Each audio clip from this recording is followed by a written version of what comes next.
Hello दोस्तों, आज हम पढ़ने वाले हैं कक्षा 12 के हिंदी विषय में कवियों का जीवन परिचय।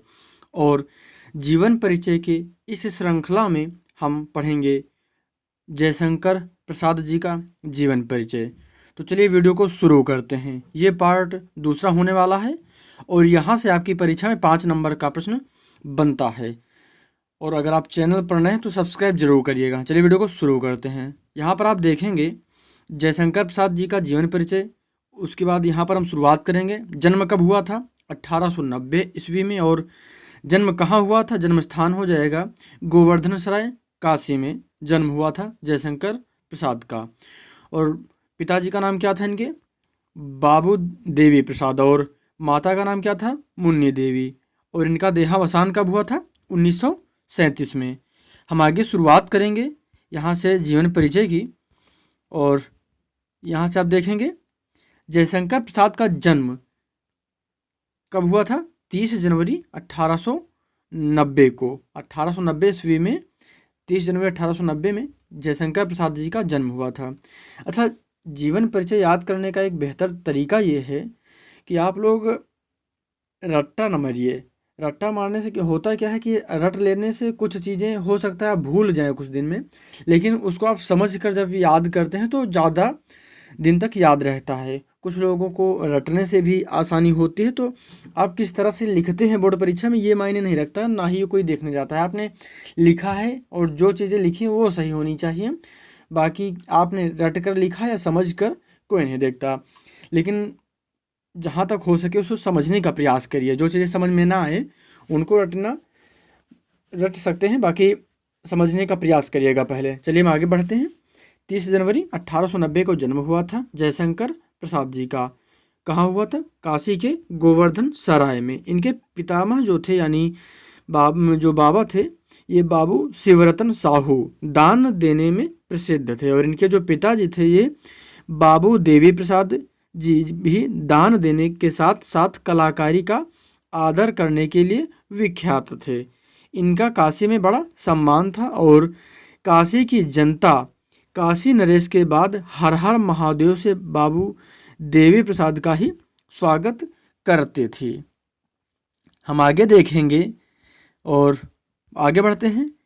प्रसाद जी की प्रारंभिक शिक्षा कहाँ हुई थी? काशी में क्वींस कॉलेज में प्रारंभिक शिक्षा हुई थी जयशंकर प्रसाद जी की। और उसके बाद लेकिन यह शिक्षा जो थी अल्पकालिक थी, यानी थोड़े समय के लिए थी।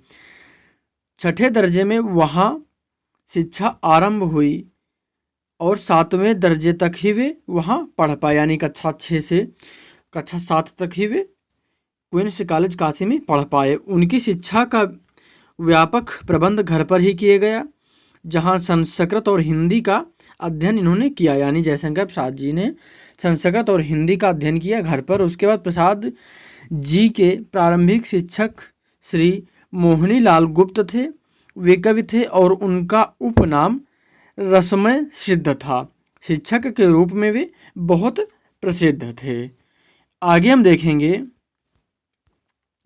चेतगंज के प्राचीन दलहट्टा मोहल्ले में उनकी अपनी छोटी सी पाठशाला थी। और रसमय सिद्ध जी प्रसाद जी को प्रारंभिक शिक्षा दी। यानी जो रसमय सिद्ध साहब थे, रसमय सिद्ध जी ने प्रसाद जी को प्रारंभिक शिक्षा दी और हिंदी और संस्कृत में अच्छी प्रगति करा दी थी। प्रसाद जी ने संस्कृत को गहन शिक्षा प्राप्त की, यानी प्रसाद जी ने संस्कृत की गहन शिक्षा प्राप्त की थी। उनके निकट संपर्क में रहने वाले 3 सुधी व्यक्तियों के द्वारा 3 संस्कृत अध्यापकों के नाम मिलते हैं। आगे हम देखेंगे डॉक्टर राजेंद्र नारायण शर्मा के अनुसार चेतगंज के तिलियाने की पतली गली में इटावा के एक उद्भट विद्वान रहते थे। संस्कृत साहित्य के उस दुर्भष मनीषी का नाम गोपाल बाबा। क्या नाम था? गोपाल बाबा। और प्रसाद जी को संस्कृत साहित्य पढ़ाने के लिए उन्हें ही चुना गया था। क्या नाम था उनका? उनका नाम था गोपाल बाबा। आगे हम देखेंगे विनोद शंकर व्यास के अनुसार श्री दीनबंधु ब्रह्मचारी उन्हें संस्कृत और उपनिषद पढ़ाते थे। राय कृष्णदास के अनुसार रसमय सिद्ध से शिक्षा पाने के बाद प्रसाद जी ने एक विद्वान हरिहर महाराज से और संस्कृत पढ़ी, यानी संस्कृत पढ़ने के लिए हरिहर महाराज से और ज़्यादा संस्कृत पढ़ी। उसके बाद वे लहुरावीर मोहल्ले के आसपास रहते थे। प्रसाद जी का संस्कृत प्रेम बढ़ता गया। उन्होंने स्वमेव उसका बहुत अच्छा अभ्यास कर लिया था। उसके बाद हम आगे देखेंगे। बाद में वे स्वाध्याय से ही वैदिक संस्कृत में भी निष्णात हो गए थे। बनारस हिंदू विश्वविद्यालय के संस्कृत अध्यापक महोपाध्याय पंडित देवी प्रसाद शुक्ल कवि चक्रवर्ती को प्रसाद जी का काव्य गुरु माना जाता है। किसको काव्य गुरु माना जाता है? महामहोपाध्याय पंडित देवी प्रसाद शुक्ल को। आगे हम देखेंगे। घर के वातावरण के कारण साहित्य और कला के प्रति उनमें प्रारंभ से ही रुचि थी और कहा जाता है कि 9 वर्ष की उम्र में ही उन्होंने कलाधर के नाम से ब्रज भाषा में एक सवैया लिखकर रसमय सिद्ध को दिखाया था। उन्होंने वेद, इतिहास, पुराण तथा साहित्य शास्त्र का अत्यंत गंभीर अध्ययन किया था। आगे हम देखेंगे जयशंकर प्रसाद जी की कुछ कृतियां हो जाएंगी यहाँ पर। जैसे हम नाटक से शुरुआत करेंगे तो नाटक हैं जयशंकर प्रसाद जी के कौन कौन से? चंद्रगुप्त, स्कंदगुप्त, प्रायश्चित, जन्मेजय का नागयज्ञ, ध्रुव स्वामिनी आदि। और उपन्यास की बात करें तो तितली, कंकाल और इरावती। इरावती जो है अधूरा उपन्यास है या अधूरी जो कृति है। ये भी परीक्षा में प्रश्न बन सकता है कि इरावती किसका अधूरा उपन्यास है या फिर जयशंकर प्रसाद जी का अधूरा उपन्यास कौन सा है। तो यहाँ पर आप दोनों ही सूरतों में बनने वाले प्रश्न को आप इस तरह से याद कर लेंगे। यानी जो इरावती है ये अधूरा उपन्यास है, किसका है? जयशंकर प्रसाद जी का। या जयशंकर प्रसाद जी का अधूरा उपन्यास कौन सा है? तो इरावती है। आगे हम देखेंगे निबंध संग्रह, काव्य और कला। उसके बाद कहानी हो जाएगी छाया, आंधी, प्रतिध्वनि और आकाशदीप। आकाशदीप, प्रतिध्वनि, आंधी और छाया ये प्रमुख कहानियाँ हो जाएंगी जयशंकर प्रसाद जी की। आगे हम देखेंगे भाषा शैली। तो यहाँ पर भाषा शैली हो जाएगी जयशंकर प्रसाद जी की आरंभिक भाषा। जो प्रारंभिक रचनाएं हैं ये ब्रजभाषा में हैं। जो जयशंकर प्रसाद जी की प्रारंभिक रचनाएं थी ये ब्रजभाषा में थी और लेकिन शीघ्र ही वे खड़ी बोली के क्षेत्र में लिखने लगे। उनकी खड़ी बोली उत्तरोत्तर परिष्कृत, संस्कृतनिष्ठ और साहित्यिक सौंदर्य से युक्त होती चली गई। इन्होंने चित्रात्मक भाषा में संगीतमय चित्र अंकित किए। उसके बाद हम आगे देखेंगे हिंदी साहित्य में स्थान।